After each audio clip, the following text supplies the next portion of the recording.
Hello, my friends. Welcome to my YouTube channel, Mimi Bunny and Friends. Hello, friends. Hi, Bonbon. Before you go to sleep, I want to tell you a super exciting story. Oh, wow, I want to hear it. Tell me now, quickly.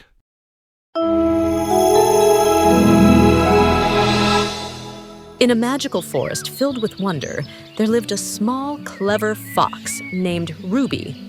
Ruby was known as the smartest and most cheerful fox in the Enchanted Forest. Her red fur sparkled like the sunset, and her bright eyes always shone with curiosity.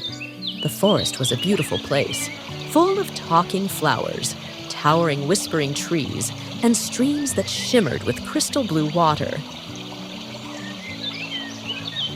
Every morning, Ruby would play with rainbow-colored butterflies and listen to the cheerful songs of little birds.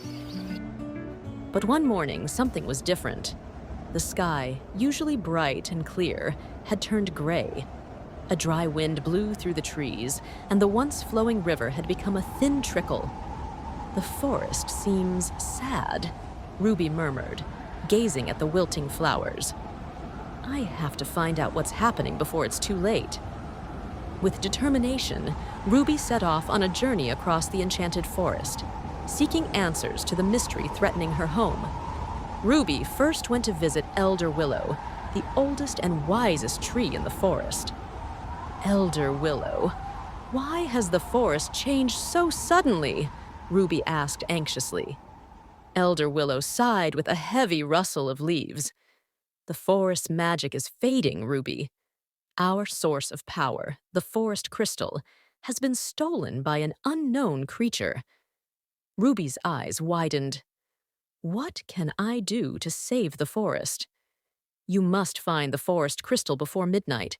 If it is not returned in time, all the magic in the forest will be lost forever."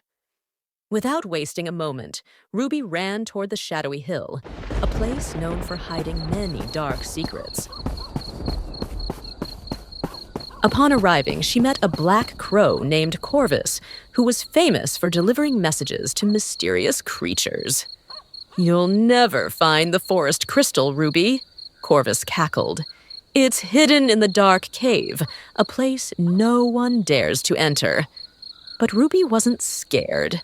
Cleverly, she asked, "If you know so much, Corvus, you must also know how I can enter the cave safely, right?" Corvus paused for a moment, then replied, "There's a riddle you must solve to open the cave, but don't expect to figure it out." Ruby arrived at the entrance of the dark cave, where a riddle was carved into the door. "I am present in day and night. I change but remain the same." "What am I?" Ruby thought hard.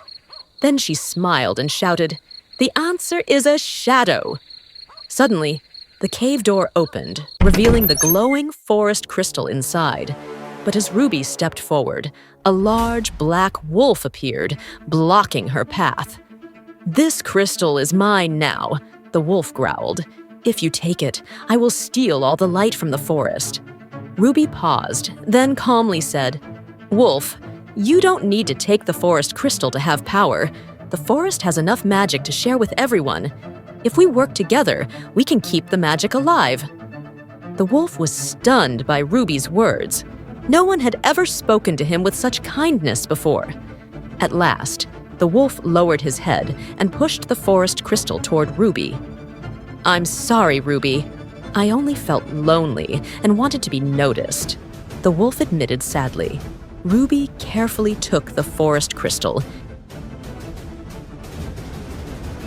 and returned it to the center of the forest. As soon as the crystal was placed back in its rightful spot, magic returned.